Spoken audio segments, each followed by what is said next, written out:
last few games, just the development and how they become kind of a key part of this year's team. I mean, they haven't had a choice; they've had to play.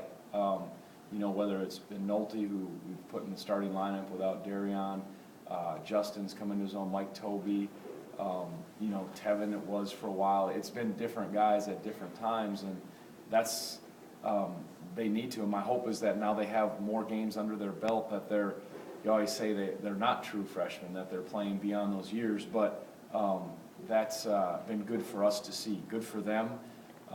And then now to handle, all right, I've played well after a game or two, how do I handle the next game? And, you know, that's our job in practice to get them as ready as possible. But that's important for us, and they're in the rotation. We're playing at least 3 of those freshmen a lot.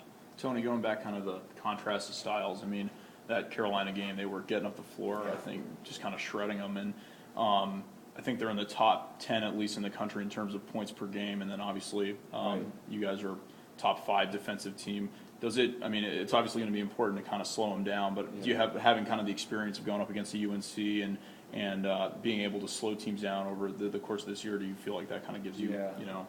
I think because of their experience, they're probably they're more dangerous right now in transition than most teams we've played. And I think Brown, you know, he has that ability as a big point guard, kind of as a one-man fast break. You saw what Green could do at the end of our game against Virginia Tech when he put his head down and they got to the rim.